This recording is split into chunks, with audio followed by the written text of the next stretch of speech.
மொத்தமாவே நீ முடிக்கிறன்னு திட்டமிட்டு இருக்கானவனை தான் இது வலுவா நின்றுட்டு இந்த வேர் எங்கடா இருக்குன்னு பார்த்தா அது வேறா இருக்கு வெட்டா அப்படின்னு முடிவு. அங்கே போய் என்னை மதிக்கலை, என்னை கூப்பிடலை, இது ஒருங்கிணையில் அவன் வேலை இவன். அங்கேருந்து ராத்திரியில் எனக்கு செய்தி, நாமளே பெரிய செய்தி, நமக்கு ஒரு செய்தி போடுறான் பாருங்க. ஒரு வேலையும் இங்கே நடக்கவில்லை. இந்த மாநில ஒருங்கிணைப்பாளர் ஏனென்றே தெரியவில்லை. அவர் அங்கே நான் எவனை பிடிச்சி எழுப்புறது அப்படின்னு போட்டேன். ஏப்பா அந்த ஒருத்தர் இருக்கான்ல ஊருக்கு இழைச்சவன் பிள்ளையார் விளாண்டி மாதிரி இந்த பாக்கியராஜா அதை கவனிக்கிறான்னு போடுறது. எப்போ அதை பாருப்பா. இப்போ என்ன பண்ணுது, கோயில் நட சாத்திட்டு போன பிறகு குறுக்கல் போன பிறகு இந்த வாசலில் கிடக்கிற கல், அந்த உள்ளே இருக்கிற சிலை இருக்கிற கல்லுக்கிட்ட பேசுது. டே மச்சான், 2 பேரும் ஒன்றா தானடா ஒட்டி இருந்தோம், என்னடா என்ன போகிற வரலாம் மிதிச்சுட்டு போகிறான், உடனே விழுந்து பாலாபிஷேகம் பண்ணுறான், நெய் அபிஷேகம் பண்ணுறான், விழுந்து மாலையை போடுறான், விழுந்து கும்பிட்றானடா, எல்லாரும் உன்னை வணங்குறான், என்னை மிதிக்கிறானடா, என்னடா கொடுமைன்றான். அதெல்லாம் ஒன்றும் கொடுமை இல்லை மச்சான். நீ அந்த மலையில் ஒன்றா தாண்டா ஒட்டிக்கிட்டு கட்டிக்கிட்டு தாண்டா இருந்தோம், அவன் 2 அடி அடித்தவொன்னே டப்புன்னு நீ விழுந்துட்டாடா, வழி தாங்காமல் கீழே விழுந்துட்டா, உன்னை தூக்கி கீழே போட்டு மிதிச்சுக்கிட்டு இருக்கான். நான் பாடுறா அப்படியாடா, இந்த மூக்கு இருக்கு பாடுறா மச்சான், இதுக்கு 3000 அடி வாங்கியிருக்கேன்டா. இந்த கண்ணு வர கணக்கில்லாத அடிடா, கணக்கில்லாத அடி. இந்த காது ஐயோ அடிச்சாம்பர அடி. அது மாதிரி இந்த உடம்புல பாரு, அந்த கை காலு வலி, உடம்பு பூரா வலிடா மச்சான். அந்த ஊழியின் வலி தாங்கி நான் நின்னதுனால மக்கள் வழிபடுற இடத்துல இருக்கேன், நீ வலி தாங்காம விழுந்ததுனால மிதிபடுற இடத்துல இருக்க. பாஞ்சாலங்குறிச்சின்னு படம் எடுக்கும்போது நான் அப்போ ஒரு காளையார் கோயில் கோபுரத்தை எடுத்து போடணுன்னு அந்த சின்னவனே தென்னவனே அந்த பாட்டு ஒன்று இருக்கும், அதில் ஒரு பாட்டு இருக்கும். அதில் ஒரு பாட்டு எங்கள் பாட்டன் மருதுபாண்டி 2 பேரும் இந்த இது இப்போ ஒரு ஆலியார் அணைக்குள்ள வச்சு சிலையாக போட்டு எடுத்துட்டேன். கோபுரத்தை ஒரு காட்டிடணும்னு நினச்சி இங்கேருந்து போகிறேன் கோபுரத்துக்கு காட்சி எடுக்கிறது. அப்போ ஒரு சின்ன ஒரு வண்டி கொடுக்குறாங்க, அதில் ஒரு கருவி மட்டும் இருக்குது, ஒளிப்பதி கருவி. நானும் ஒளிப்பதிவாளர் ஒரு தம்பியை, ஒளிப்பதிவோட ஒரு உதவியாளர் போய் எடுக்க போகிறோம். சொந்த ஊர் தான், வீட்டில் போய் கூட சாப்பிட்னா போயிட்டு உடனே திரும்பணும்னு உடனே எடுத்துகிட்டு அதிகாலையில் சூரியன் கிளம்பி அப்படி வரும்போது அங்கே நிற்கும் போது எடுத்துக்கிட்டு வரணும். அப்படியே எடுத்துகிட்டு திரும்பி வரோம். வரும்போது ஒரு கோயில் ஒரு குளம், ஊருக்கு பக்கத்தில் ஒரு குளம் இருக்குது. அதில் போய் அந்த மண் இப்படி எடுத்து வேப்பங்குச்சி இதெல்லாம் ஒடிச்சு பல் விளக்கிட்டு முகத்தை கழுவிட்டு அப்படியே போகிறோம். போய் போயிட்டு இருக்கும்போது ஒரு அம்மா அப்படி இந்த கரையில் சாப்பாடை கொண்டுக்கிட்டு போகுது. ஒரு அம்மா, எனக்கு பாருங்கள் எவ்வளோ ஆளாக இன்னும் அந்த தாய் கண்ணுக்குள்ளே இருக்கா. அப்படி போயிட்டு இருக்கும்போது எந்த ஊருப்பா என்னப்பா அப்படின்னு, இந்த மாதிரி வந்தம்மா அப்படி போகிறோம். இப்போ பல் விளக்கிட்டு இப்படி போறிய வாய் விழிச்சிட்டு சாப்பிட்டீங்களாப்பா அப்படின்னு கேட்குது அந்த அம்மா. எங்கள் ஊர் பாருங்க. அப்போ இல்லை இவ்வளவுக்கு வறண்ட நிலம், நாங்கள் சிவகங்கைக்காரன், மண் வறண்டு இருக்கு, மனசு எவ்வளோ ஈரமாக இருக்கு பாரு. ஏயா சாப்பிட்டீங்களா யாருன்னு.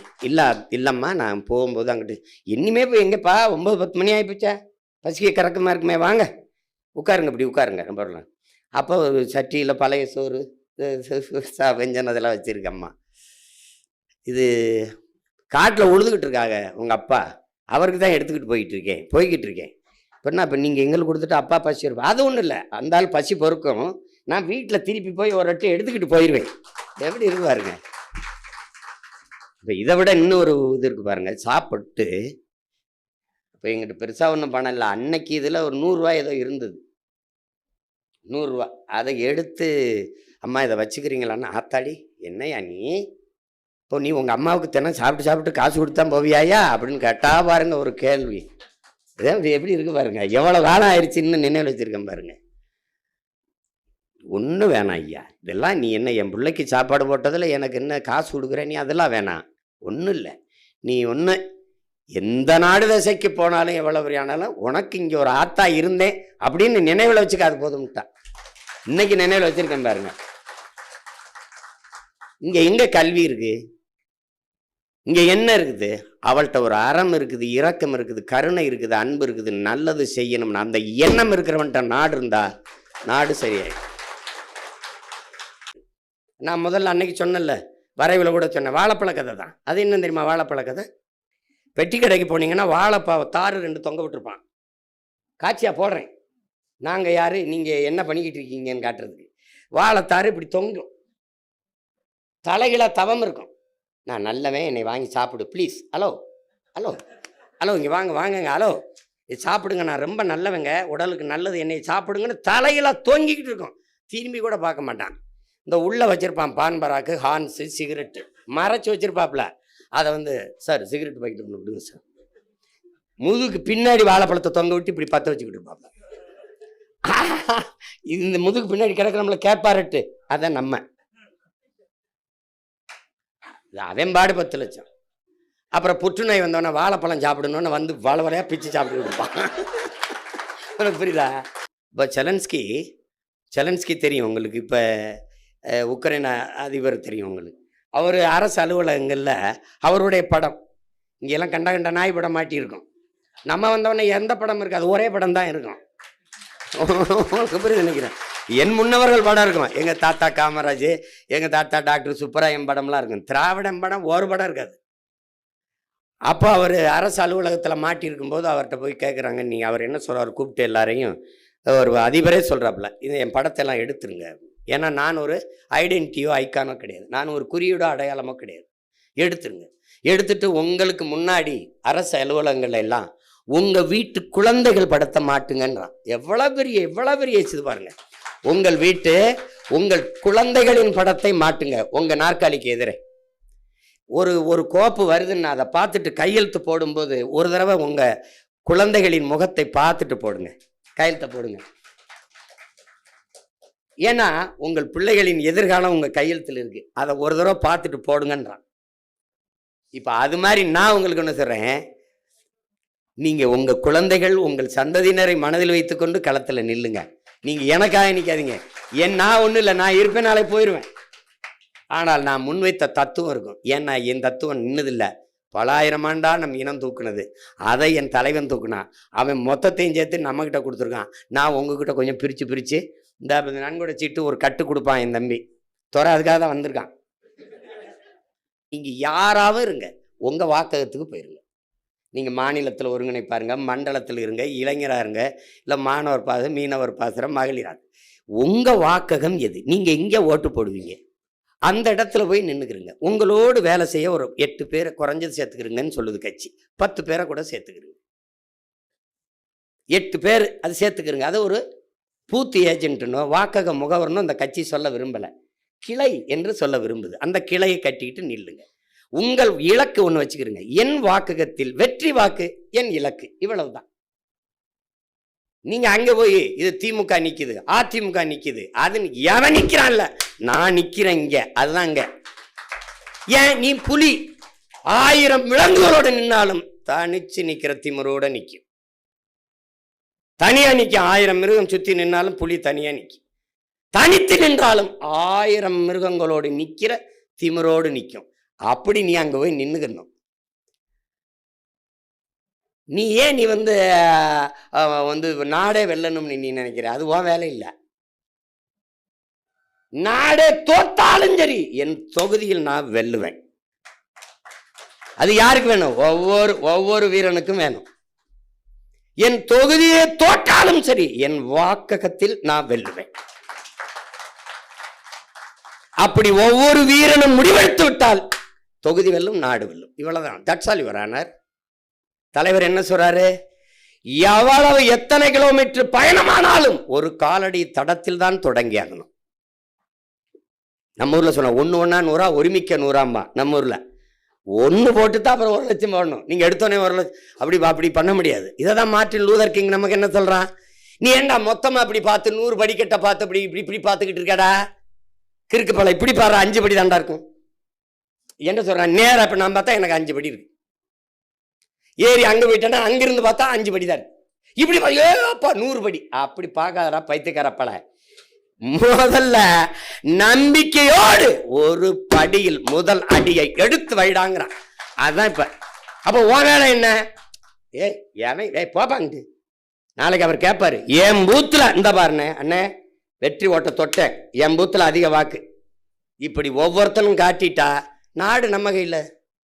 அங்கே போய் என்னை மதிக்கல, என்னை கூப்பிடலை, இது ஒருங்கிணையில், அவன் வேலை இவன். அங்கிருந்து ராத்திரியில் எனக்கு செய்தி, நாமளே பெரிய செய்தி, நமக்கு ஒரு செய்தி போடுறான் பாருங்க. ஒரு வேலையும் இங்கே நடக்கவில்லை. இந்த மாநில ஒருங்கிணைப்பாளர் ஏனென்றே தெரியவில்லை. அங்கே நான் எவனை பிடிச்சி எழுப்புறது பண்ணு போட்டு ஏப்பா அந்த ஒருத்தர் இருக்கான்ல ஊருக்கு இழைச்சவன் பிள்ளையார் விளாண்டி மாதிரி இந்த பாக்கியராஜா அதை கவனிக்கிறான்னு போட்டு எப்போ அதை பாருப்பா எப்பா ஏய் அது என்ன பாருப்பா. அப்புறம் அந்த பகுதியில் எவனாவது இருக்கான் நம்மளால் நம்மளை மாதிரியே பாவப்பட்டவன் 2 பேர் இருப்பான். இந்த பெஞ்சு இந்த பக்கமெல்லாம் பெஞ்சுக்கு தள்ளிடுறது. டே பெஞ்சு இது என்னன்னு பாடுறான், இந்த கட்டு வரேன் நான். ஐயா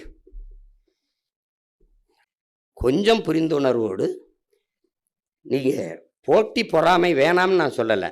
பொறாமைனா என்ன, ஒருவேளை இவன் வந்து அதிக ஓட்டு வாங்கிடுவானோ, அண்ணன்ட்ட நல்ல பேர் வாங்கி போடாமல் இருக்க, அவனை விடக்கூடாதுன்னு சொல்லக்கூடாது, நாம விட்டுறக்கூடாதுன்னு நினைக்கணும். நீ என்ன நினைக்கிறா, அவனை விடக்கூடாது, எப்படியாவது ஒழிச்சு போடணும். சரிதான் என்ன என்னடா அதுதான் உண்மையா பாருங்க. இதை ஒழிக்கணும். நீங்க புதிதாக இந்த பயணத்தை தொடங்கி வரல. தலைவர் 35 ஆண்டு போராடிருக்காரு. 35 ஆண்டுகள் ஆயுதமேந்தி சரியா 30 ஆண்டுகள்.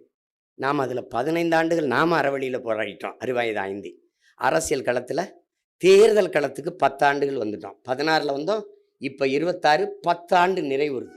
நீங்கள் நினச்சி பாருங்கள், நம்ம வெள்ளலைன்னு நினைக்கிறீங்க. முதல்ல ரெட்டை மெழுகுவர்த்தி ஒன்று கொடுத்தான், அப்புறம் தூக்கிட்டான். அப்புறம் நமக்கு இந்த கை கட்டின இந்த கரும்பு விவசாயியை கொடுத்தான். கண்ணா கிசான், நான் தான் அதை விவசாயின்னு வச்சு கொண்டு போனேன். அப்புறம் திருப்பி அதை தூக்கிட்டான். அப்புறம் மைக்குன்னு ஒன்று கொடுத்தான். மைக்கை நம்ம விட்டோமா, இந்த மைக் உண்மைக்கு, நேர்மைக்கு, வாய்மைக்கு, தூய்மைக்கு, இந்த மைக்குன்னு நம்ம விடலையே. இது பேரறிஞர் அண்ணா பேசிய மைக், மார்ட்டின் லூதர் கிங், இது அறிஞர் சாக்ரட்டிஸ், நம்ம விட்டோமா. அங்கே தெய்வ திருமகன் எங்கள் தாத்தா பேசியது, பெருந்தலைவர் காமராஜர் பேசியதுன்னு போட்டு அதில் போட்டு வந்தோம். வந்து அதுலேயே அங்கீகாரத்தை பற்றி எந்த சின்னத்தை எடுத்தானோ அதே சின்னத்தை கொடுத்தான். இப்ப அந்த சின்னம் நிலையான ஒரு சின்னமா மாத்திருக்கோம். இது வெற்றி தானேப்பா. அப்புறம் இப்படி சட்டமன்றம் நாடாளுமன்றத்துக்குள்ள போய் செய்ய முடியாததெல்லாம் நம்ம செஞ்சுக்கிட்டு இருக்கோம். இங்க எங்க ஐயா அம்பேத்கராஜன் ஐயா சொன்னாங்க பாருங்க, எவ்வளவா ஆளுமையோட பேசுனாங்க பாருங்க. ஐயா எவ்வளோ அனுபவத்தோட தெளிவாக எடுத்து வச்சாங்க பாருங்க. இன்னைக்கு காட்டுப்பள்ளியில் அந்த கட்டுமானம் அப்படியே நிற்குதுன்னா காரணம் நாம் தமிழர் கட்சி தான். திருவொற்றியூரில் அண்ணனை திட்டமிட்டு அவன் தோக்கடிக்க வேண்டிய தேவை இருந்ததுனா, இவன் வென்றுட்டானோ கொண்டுட்டான்னு தான் அங்கே அவனை தோக்கடிக்கிறான். நம்மை வீழ்த்த துடிப்பார்கள், ஊடகங்கள் மறைக்கும். காரணம் கார்ப்பரேட் கூட்டாண்மை முதலாளிகளுக்கு எதிரானவர்கள் நாம், நிலத்தின் வளத்தை கொள்ளையடிப்பவர்களுக்கு எதிரானவர்கள் நாம். அதனால நம்மளை வளர விடக்கூடாதுன்னு நினைப்பான். நம்மை மட்டும் இல்லை, எவனவன் என் மொழி, என் இனம், என் நாடு, என் மக்கள், என் மலை, என் காடு, என் அருவின்னு பேசுறானோ அவனெல்லாம் ஒழிப்பான். அப்படிதான் தலைவரை ஒழிச்சான், அப்படிதான் கடாஃபியை ஒழிச்சான், அப்பதான் அதிபர் முபாரக் ஒழிச்சான். அப்படிதான் எல்லா இப்போ ஈராக் எதுக்கு இப்போ அடிச்சு அவன் நான் தான் செயல் அதிபர்னு எதுக்கு போடுறான்? இப்படிதான். ஏன்னா என் நிலம், என் வளம், என் மக்களுக்கு நின்னான்னா வளவேட்டைக்கு நிற்கிறவன் அடிப்பான். உங்களுக்கு புரியுதுன்னு நினைக்கிறேன்.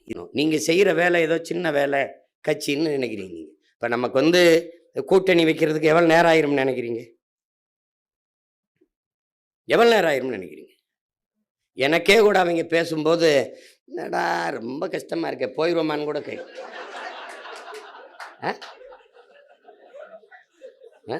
இதெல்லாம் சிரிக்கிறிய பத்தியில உங்களுக்கு தெரியும், நான் போக மாட்டேன். அதாவது என்னன்னா, நம்ம இவ்வளவு இப்போ என் தம்பி இவன் சொல்கிறான் திருமுருகன், நம்ம பெண்கள்கிட்ட போய் சேர்த்தமா, அவன் தான் சொன்னான்னு நினைக்கிறேன். இது நீங்களா சொல்கிறீங்க, கொண்டு போய் சேர்த்தமா. நாங்கள் என்ன செய்கிறோம்னு கூட, நாட்டில் இவ்வளவு வேலை நடக்குது, இதை கூட கவனிக்காம நீ அங்கே என்ன பண்ணிக்கிட்டு இருக்க? நாட்டில் அரசியல் நகர்வுகளை கவனிக்காம என்ன வேலை? அப்புறம் நாடு எப்படி இருக்குது? படித்தவர்கள் இவ்வளவு பேர் இருக்கிறீங்க. அப்போ ஒரு நாட்டில் தேர்தல் நேரத்தில் யார் என்ன கட்சி என்ன செய்து, என்னென்ன கட்சி என்னென்ன கருத்துக்களை வைக்குதுன்னு கூட கவனிக்காம அப்படி இருக்கிறவங்ககிட்ட போய் என்ன திரும்ப திரும்ப சொல்றீங்க. அறியாமல் இருக்கிற மக்களுக்கு நீங்கள் கற்பிக்கலாம், பொறாமையில் இருக்கிற மக்களுக்கு ஒன்றும் கற்பிக்க முடியாது, ஒன்றுமே தெரியாது. அது இதுக்கு மேலே இதை தாண்டிய கருத்துக்களை எடுத்து வைக்கிறதுக்கு இனி ஒருத்தன் வரணும். நம்ம அவ்வளவு ஆகச்சிறந்த கோட்பாடுகளை எடுத்து வச்சு போகிறோம். அதுவும் நானோ என்னுடைய பிள்ளைகள் நீங்களோ எடுத்து வைக்கிற அளவுக்கு ஆற்றலோடு கருத்தை கொண்டு மக்களுக்கு கடத்துகிற ஆற்றல் பெற்ற கட்சி இந்திய துணைக்கண்டத்தில் ஒருத்தனும் கிடையாது, உலகத்திலே கிடையாது. தன்னுடைய உள்ள கிடங்கில் இருக்கிற என்ன கருத்துக்களை எடுத்து மக்களின் இதயத்துக்கு நெருக்கமாக கடத்துற ஆற்றல் எத்தனை கட்சியில் இருக்கு?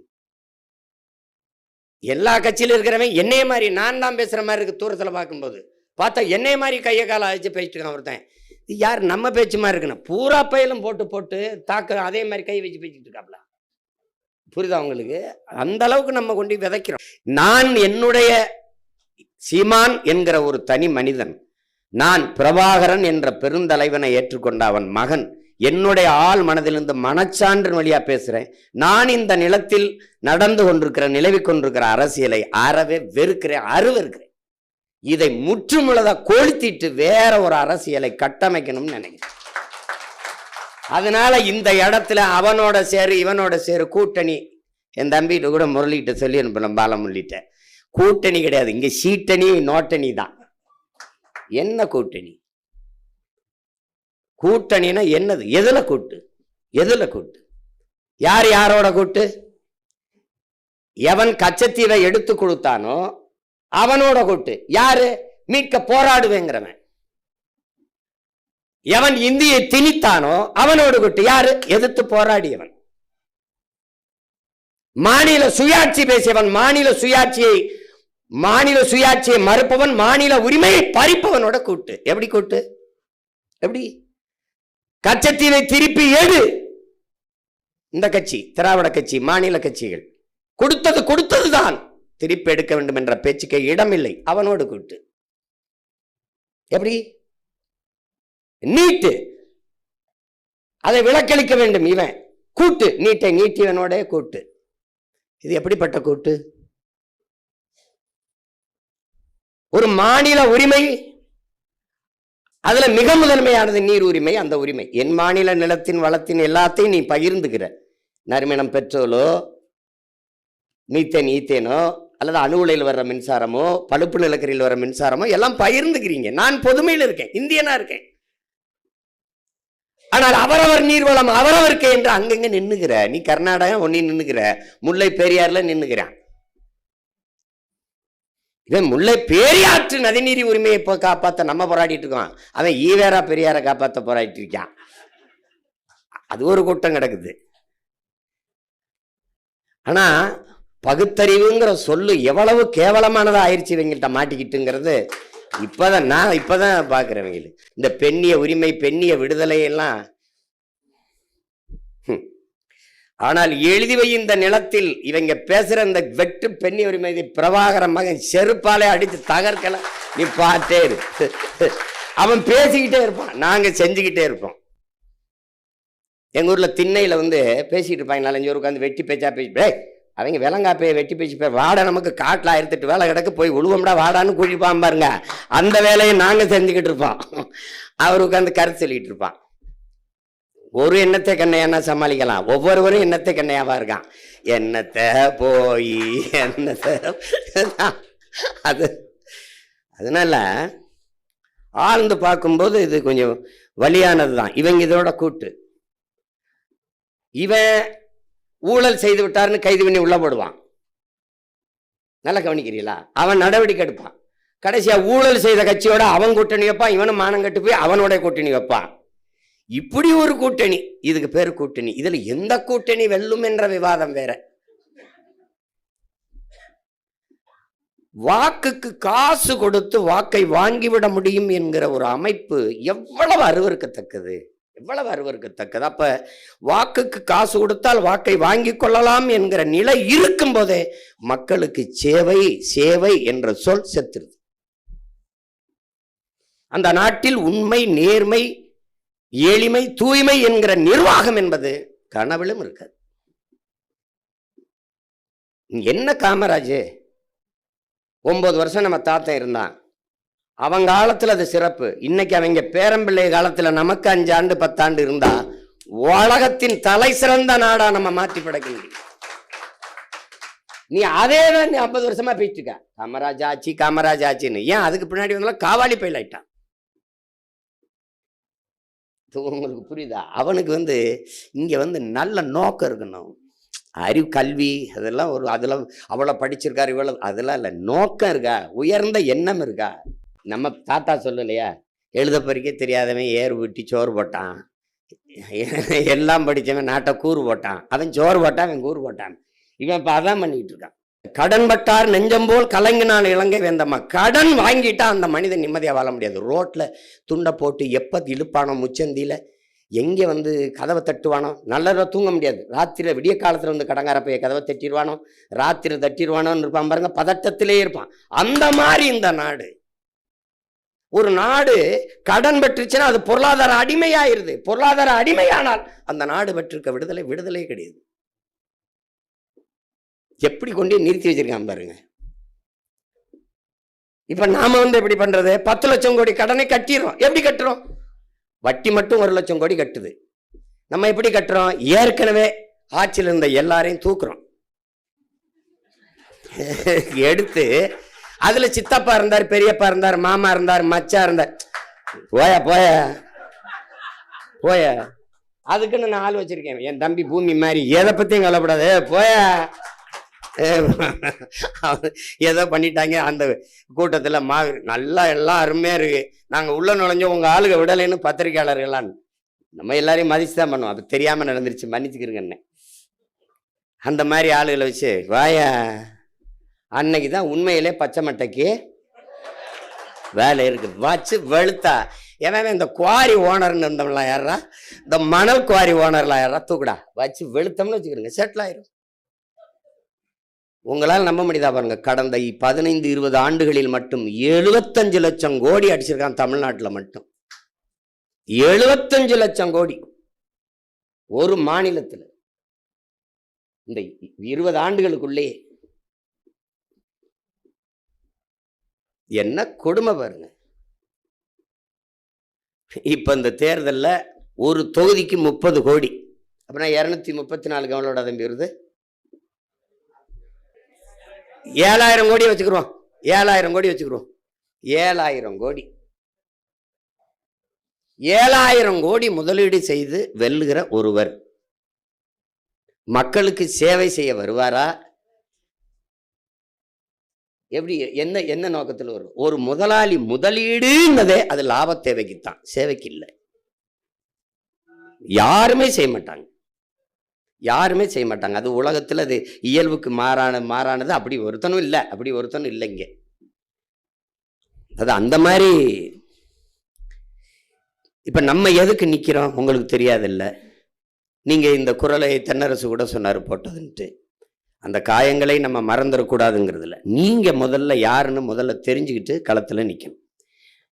இங்க பேசும்போதெல்லாம் தொண்டர்கள், தொண்டனுங்கிற வார்த்தை இந்த கட்சியில கிடையாது, இங்க தலைவன் கிடையாது. இப்ப நீங்க சொல்றீங்க சீமான்கிறவன் இருப்பான் போயிடுவான். தனி மனிதனை தலைமையே இருக்கிற முறையை ஒழிக்கணும். உயர்ந்த தத்துவத்தை தலைமையே இருக்கிறத கத்துக்கணும். ஏன்னா லீ குவான் யூ இல்லை, அதே சிங்கப்பூர் தான். ஏன்னா அவன் வச்ச கட்டமைப்பு தத்துவம் இருக்கு. சேகுவாரா சொல்றான், ஒருவன் மரணித்து போவதாலேயே அவன் முன்வைத்த முழக்கங்களும் அவன் கொண்டிருந்த நோக்கமும் அவனுடைய செயல்பாடும் மரணித்து போவது இல்லை.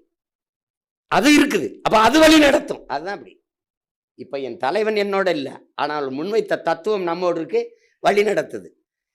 இது நம்ம ஒன்றும் இல்லையே, பல ஆயிரம் ஆண்டுகளா நமக்கு தத்துவங்கள் தான் இருக்குது, கருத்து இருக்குது, அறிவு செல்வம் இருக்குது.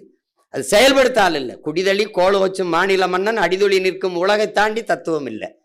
எங்கள் திருநாட்டில் எங்கள் நல்லாட்சி என்கிறான். எங்கள் திருநாட்டில் எங்கள் ஆட்சி, என் நாட்டில் என் ஆட்சி, அப்படி சொல்ல வேண்டியதானே அவன்? எங்கள் திருநாடு, அதில் எங்கள் நல்லாட்சிங்கிறான். புரியுதா உங்களுக்கு? அதை சொல்றதை நீங்க கவனிக்கணும். ஆங்கிலம் ஒன்றே கற்றார், அதற்கு ஆக்கையோடு ஆவியும் விற்றார், அவர்களே தாங்களே அந்நியரானார். நாடு விடுதலை அடைகிறதுக்கு முன்னாடி ஒருத்தன் பாடுறான். இவங்கெல்லாம் ஆங்கிலம் படிங்கிறாங்க, படிச்சு இப்போ ஆங்கிலத்தில் மோகம் கொண்டு படிக்கிறீங்களா, அந்த காலத்திலே இந்த வேலையை செய்ய தொடங்குறாங்கன்னு நினைச்சு பாடியிருக்கான் ஒருத்தன் காலஞானத்தில். ஆங்கிலம் ஒன்றையே கற்றார், அதற்கு ஆக்கையோடு ஆவியும் விற்றார், தாங்களே அந்நியரானார். ஒரு வார்த்தையை போடுறான் பாருங்க, செல்ல தமிழின் தொடர்பற்று போனார். ஏன் தமிழின் தொடர்பட்டு போகணும்னு சொல்லவன்? செல்ல தமிழின் செல்ல தமிழடா அப்படின்னு. அது மாதிரி எங்கள் திருநாட்டில் எங்கள் நல்லாட்சிங்கிற ஆட்சி அப்படின்னு சொல்லலவன். அதை நிறுவனத்துக்கு நிக்கிறோங்கிறத நீங்க கவனத்தில் வச்சுக்கணும். நீங்க எல்லாரும் பன்னெடுங்காலமாக அடிமைப்பட்டு கிடக்கிற தமிழர் என்கிற தேசிய இனத்தின் விடுதலைக்கு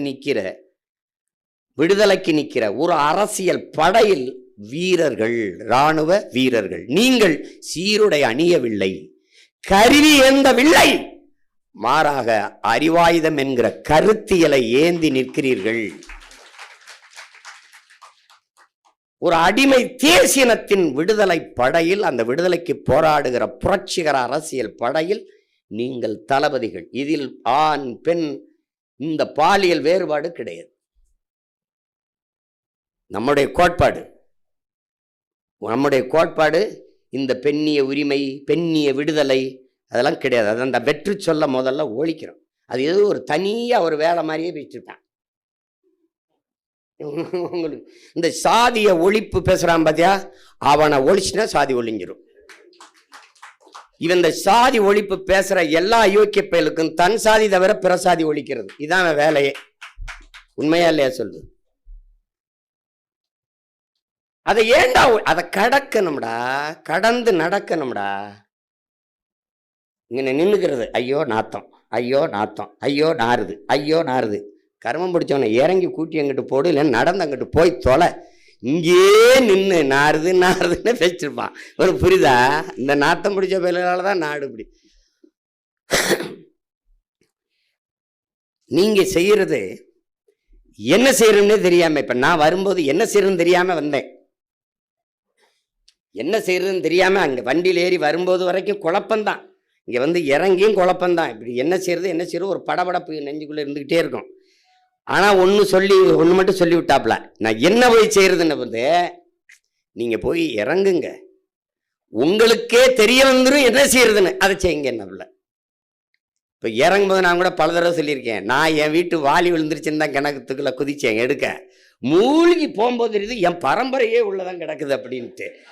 அப்புறமா தான் தெரிஞ்சு, முதல்ல என் இனத்தை கொண்டு விட்டான், என் இனச்சாவு இப்படி பண்ணிட்டாங்களே, நம்ம வச்சு நம்ம விடுதலை கனவை அப்படின்னு தான் இறங்கினேன்.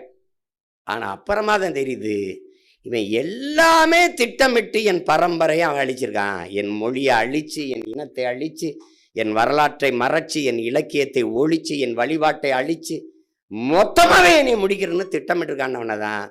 இது வலுவா நின்றுட்டு இந்த வேர் எங்கடா இருக்குன்னு பார்த்தா அது வேறா இருக்கு, வெட்டா அப்படின்னு முடிவு. புரியுதுன்னு நினைக்கிறேன். ரொம்ப போட்டு குழப்பிக்காத. உன்னை கேட்பான் என்ன அவரு, டேய் ஒரே ஒரு கேள்விதான். உலகத்தின் தலை சிறந்த மொழி மட்டுமல்ல, முதன் மொழி என் தாய்மொழி தமிழ். அதை எந்த மொழியில் ஆய்வறிங்கன்னு மறுக்க முடியாது, எந்த தொல்பொருள் ஆய்வறிங்கன்னு மறுக்க முடியாது. இதைத்தான் நம்ம தாத்தா காகிதம் இல்லத்தவர்களும் சொல்றாங்க, எவனும் மறுக்க முடியாது. நன்கு கட்டமைக்கப்பட்ட உலக மொழிகளின் முதன்மையானது தமிழ். சீர், சந்தம், யாப்பு, அசை, தொடை, இப்படி நன்கு கட்டமைக்கப்பட்ட உலக மொழிகளில் ஒன்று. எம்மொழியின் துணையுமின்றி தனித்து இயங்கக்கூடிய ஒரு மொழி உலகத்தில் உண்டென்றால் அது தமிழ். அதனால உயர் தனிச்ச மொழி. மற்ற மொழியெல்லாம் வேற மொழியிலிருந்து சொற்கள் கடன் வாங்கணும், ஆனா எனக்கு இருக்கு, நான் பயன்படுத்துறது இல்லை. ஜன்னல்ங்கிறோம், சாளரம்னு இருக்குது இல்லையா? இப்ப இது மைக்குன்றோம், ஒளி வாங்கின்னு இருக்குது. எனக்கு எல்லாத்துக்கும் சொற்கள் இருக்கு, நம்ம பயன்படுத்துறத. அப்படிப்பட்ட மொழி ஆகச்சிறந்த இலக்கியங்களை எங்கள் தாய்மொழியே கொண்டிருக்குது, எல்லா சமயங்களுக்குமான காப்பியங்களை கொண்டிருக்குது. அப்படிப்பட்ட ஒரு மொழி நீ நினைச்சு பாரு. இன்னைக்கு முதுகலையில் ஆய்வமானவன் கூட குறை சொல்ல முடியாது என்னுடைய குரலை. எழுசீர்ல சொற்பிழை இல்லை, எழுத்து பிழை இல்லை, பொருள் பிழை கிடையாது. எங்க அவ என்னங்க இப்படி எழுத்து பிள்ளையா பாடியிருக்கா, இப்படி பொருள் பிள்ளையா பாடியிருக்கா, கம்பன் என்னங்க இப்படி பாடியிருக்கா, பாட முடியும், சொல்ல முடியாது. அதுல நீ என்னத்தை வியக்கணும், எதை கண்டு பார்க்கணும், எதை இப்படி யோசிக்கணும், அவனுக்கே வேண்டா தமிழ் படிப்பிச்சு கொடுத்துருப்பான். இவ்வளவு செழுமையான இலக்கியத்தை நெறியை ஒருத்தன் படைக்கிற அளவுக்கு அவனுக்கு எப்படா இவ்வளவு புலமை வந்தது? அதை பார்த்தீங்கன்னா அவனை அதை தேடி போனீங்கன்னா 5000 ஆண்டுகளுக்கு மூத்த இலக்கண நூல் தொல்காப்பியம்னா அவனுக்கு இவன் படிப்பிச்சிருப்பான். அப்படி தேடி போனீங்கன்னா அவனே என்பனார் புலவர்னு 100 இடத்துக்கு மேல சொல்றான். என்பனார் புலவர் அவனே. நமக்குள்ள இப்ப இருக்கிற இந்த சிக்கல், நாம் பெரியவன் நீ பெரியவன்ங்கிறது இந்த தமிழ் சமூகத்தில் இருக்கிற அது நம் பரம்பரை நோய். அதை நீங்கள் எனக்கு முன்னாடி மிகப்பெரிய மருத்துவர்கள்லாம் இது செய்து தோற்றுருக்கார்கள். இதில் இந்த மருத்துவத்தை அதில் வென்றது அப்படின்னா நம்மளுடைய பெரிய மருத்துவர் மட்டும்தான் வென்றிருக்காரு. மற்ற யார் வெல்லலை. இப்போ இதில் இந்த சமூகம் எப்படி எங்கேயோ ஒரு சாபத்தை பெற்றிருக்குது. அது எங்கேன்னு தெரியல, எனக்கு தெரியல. ஏன்னா அப்படி பார்த்தாலும் நம்ம முன்னோர்கள் யாரையும் அடிமைப்படுத்தி ஆண்டார்கள்ங்கிற செய்தி கூட நமக்கு இல்லை. நம்ம யாரையும் கொடுமைப்படுத்தணும், அடிமைப்படுத்தணும் இல்லை. தமிழ் பேசுனா நாக்கு அறுத்துருக்காங்க, சோதனை சாவடி வச்சுருக்காங்க. இந்த பகுதிகளெல்லாம் இந்த சாதி நுழையக்கூடாதுன்னு அப்படிலாம் நம்மளை ஆட்சி செஞ்சுருக்காங்க. உங்களுக்கு தெரியும் தானே. ரொம்ப பேரன்பும் பெருந்தன்மையும் கொண்ட வம்சாவளியில் வந்தவன் நம்ம. அதுவும் உங்களுக்கு வரலாற்றை வாய்ச்சு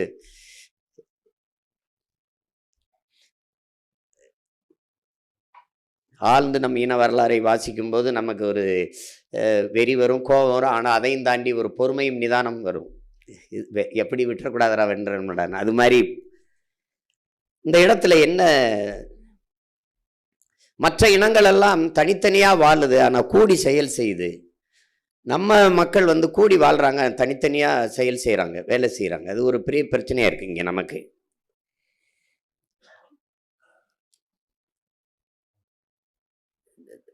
எனக்கு கிடைக்காதது அவனுக்கு, எனக்கு கிடைக்கலனாலும் பரவாயில்ல அவனுக்கு கிடைக்கணும் அப்படிங்கிற எண்ணம் இல்லாமல் எனக்கு கிடைக்காதது எவனுக்கும் கிடைக்கக்கூடாது அப்படிங்கிற ஒரு எண்ணத்தில் இந்த சமூகம் உருவாயிருச்சு. அது ஒரு பெரிய, அது எப்படி பார்த்தாலும் வியப்பு தான். என்னடா இப்படி ஒரு கூட்டத்தில் போய் நம்ம பிறந்திருக்கோம் அப்படின்னு. எதுவாகவும் ஒன்றா நிற்கல. இல்லை சாதியாவா அந்த கர்மத்திலேயாவது ஒன்றா நின்னமா இல்லை, இல்லை மதமாவா அதுலையாவது ஒன்றா நின்னமா இல்லை. சரி எல்லாத்துக்கும் மேலானது இருக்கு மொழி இனம், அதுலையாவது ஒன்றா நின்றோமா அதுலேயும் இல்லை. அதனால என்ன ஆகி போச்சு, மண்ணா போச்சு, ஒன்றும் இல்லை. இவன் வர்றான், இவன் மொழி சிறுபான்மைன்னு என்ன சொல்கிறது, பள்ளி கல்லூரி மருத்துவமனைக்கெல்லாம் அனுமதி பெற்றுக்கிறான்.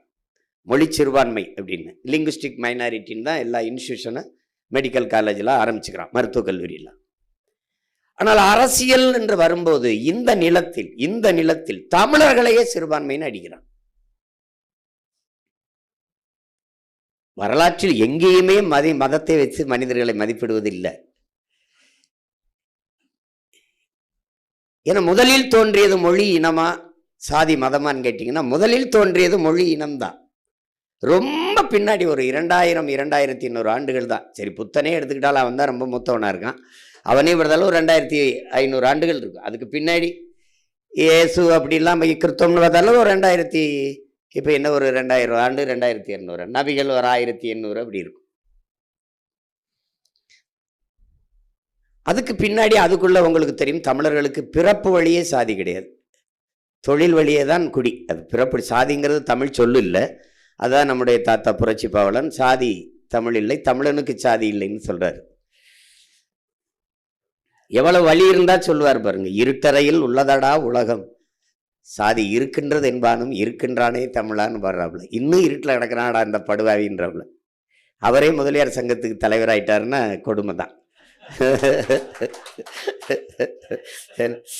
என்ன பண்ற, சகித்துக்கிறான் தமிழன், சகித்துக்கிறான். தமிழனுக்கு எப்பெருமே இல்லைனாலும் பரவாயில்ல, மலை போன போட்டும், மதம் இருக்குல்ல, மொழி அது செத்துட்டு போட்டும், இன செத்துட்டு போட்டும், மணலெல்லாம் செத்துட்டு போட்டும், ஆறு போனா போட்டு, காடு போனா சாதி இருக்குல்ல, எது விட்டாலும் சாதியை விட்டுறக்கூடாதுன்னு நினைக்கிறேன். அதுலதான் இது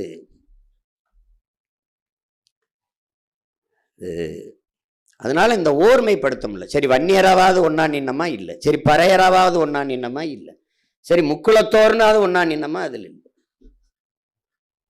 அதனால என்ன ஆயிருதுன்னா தமிழ் சமூகத்திற்கு ஓர்மை இல்லாதனால வலிமை இல்லை, வலிமை இல்லாதனால அரசியல் இல்லை, அரசியல் இல்லாதனால அதிகாரம் இல்லை. அதனால அது சொந்த நிலத்திலேயே அடிமையா இருக்கு. எவன் சைத்தான்? எப்படி சைத்தான்? நீ ஒரு ஒரு மொழி சிறுபான்மை இந்த நிலத்தில் தமிழர்களை நீ சிறுபான்மைன்னு சொன்னதை நம்பியிருக்கான் பாருங்க. இன்னைக்கு வரைக்கும் நம்பிட்டு இருக்கான் பாருங்க. இப்ப வரைக்கும் நம்பிட்டு இருக்கான். கிறிஸ்தவர் இஸ்லாமியருங்கிறது அவன் இருக்கான், இன்னைக்கு இருக்கான், இன்னைக்கு கிறிஸ்தவனா இருக்கான், நாளைக்கு இஸ்லாமிய மாறான், நாளைக்கு இந்துவா இருக்கான், நாளைக்கு கிறிஸ்தவனா மாறான். அதான் அவனுக்கு வழிபாடு என்பதும் உணவு என்பதும் உடை என்பதும் கல்வி தேர்வு என்பதும் அவரவர் உரிமை, அவரவர் விருப்பம். அதுக்கு தான் சுதந்திரம். இதைத்தான் நீங்க கும்பிடணும், இதைத்தான் செய்யணும் அப்படின்னு. உலகத்துல எவ்வளவு பெரிய கொடுமையான நாட்டில் இருக்கும் பாருங்க. மதம் அரசியல் செய்த அரசியல் என்பது பாருங்க, அரசியல் என்பது பாருங்க, ஒரு நாட்டில் குறிப்பிட்ட ஒரு மக்களுக்கு குறிப்பிட்ட ஒரு மொழி, குறிப்பிட்ட ஒரு இனம், குறிப்பிட்ட ஒரு சாதி, குறிப்பிட்ட ஒரு மதத்திற்கு இருக்க முடியாது. ஒரு நாட்டின் அதிகாரம் என்பது அந்த நாட்டுக்கானது. நாட்டுக்கானது என்றால் மக்களுக்கு மட்டுமானது அல்ல. அந்த நாட்டில் இருக்கிற மற்ற உயிரினங்கள், மரம், செடி, கொடி, ஆறு, அருவி, புல்லு, பூண்டு, ஈ, எறும்பு எல்லாவற்றுக்குமான அரசியல் பாதுகாப்பு தான் நாட்டின் பாதுகாப்பு. அதுக்குள்ளதான் மக்கள் இருக்காங்க. அப்போ ஒரு நாட்டின் ஒட்டுமொத்த குடிகளுக்குமான ஆட்சி ஒரு பொதுமையான அரசாட்சி. அதுதான் அறம் சார்ந்த ஆட்சி. ஒரு நாட்டில் ஒரே ஒரு ஒரு ஒரு ஒரு ஒரு வேளாண் குடிமகன் ஏழையா இருக்கான்னா அந்த நாடே ஏழை நாடுன்னு தான் மதிப்பிடப்படும்ங்கிறான். அப்படின்னா இந்த நாடு எவ்வளவு ஏழையான நாடுன்னு நீங்க யோசிச்சு பார்த்துக்கிறீங்க. இந்த நாட்டை நாடுனே கணக்கில் எடுக்க முடியாது. அப்படிப்பட்ட ஒரு ஆட்சி முறை இங்க நடக்குது. மதம் அரசியல் செய்து கொண்டிருக்கு. மதம் அரசாண்டுகிட்டு இருக்கு. காந்தியே சொல்றாரு, மதத்திற்கும் அரசுக்கும் 1000 கிலோமீட்டர் தூரம் இருக்கணும். அது வரவே கூடாது. அது ஒரு நாடு இந்த மதம் சார்ந்தவன் தான் வாழ வேண்டும் என்று எண்ணுது. ஒரு நாடு மக்கள் வாழக்கூடிய நாடா இருக்கணும். இந்த மதம் வாழக்கூடிய நாடா மாத்த நினைக்குது. அப்படி ஒரு அரசியல் போகுது. என் சாதி நல்லா இருக்கணும், என் சாதி நல்லா இருக்கணும்னு கூடி சாதியிலே, இந்த நாட்டில் சாதியிலே இல்லாதவன்கிட்ட அதிகாரத்தை கொடுத்துட்டு மண்டிட்டு நிக்குது. அததான் ஐயா சொல்றாப்புல, எல்லா சிறுத்தையும் இருக்கு, இந்த சிறுத்தை இப்படி இருக்குன்னு சொல்றது.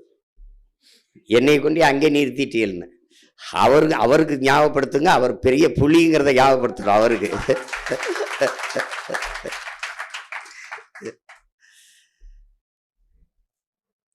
நான் என்ன சொல்றேன், உங்கள்கிட்ட திரும்ப சொல்றேன், இந்த பயணத்தை நான் சரியாக கொண்டு போவேன், வழிநடத்தின்னு நம்பிக்கை இருந்தால் என் பின்னாடி தொடரலாம், பின்தொடரலாம். இல்லைன்னா விலகி நின்றலாம். நீங்கள் வெளியில போய் வைக்கிற விமர்சனங்கள் எல்லாம் என்னை சிதைக்கும், எங்களை சிதைக்கும் என்று நினைத்தால் அது உங்களுடைய அரைப்பு புரிதல் குறை. அது எங்களை எப்போதும் செதுக்கி கொண்டிருக்கும், வெறியேற்றி கொண்டிருக்கும். இந்த அயோக்கியப்ப எல்லாம் போய் என்ன பேச்சு பேசுறான் பாரு, இவனுக்கு எதிராக வென்று காட்டணும்டா, இவங்களை ஒழிக்கிறதுக்காக வென்று காட்டணும்டா. அதனால அதெல்லாம் எங்களுக்கு தெரியும். உளியின் வழி தாங்காதவன் சிலையாக முடியாது, புண்படாதவன் பண்பட முடியாது. புல்லாங்குழலே சான்று. அது நெருப்பில் காய்ச்சிக்கிட்டு அந்த கம்பியை கொண்டு அதில் ஓட்டையை போடும்போது அது உடம்பு சூடு தாங்கலைன்னா அது எப்படி இனிமே ஈஸியே தரக்கூடிய புல்லாங்குழலாக மாறும். நான் பல முறை சொல்லிட்டேன்.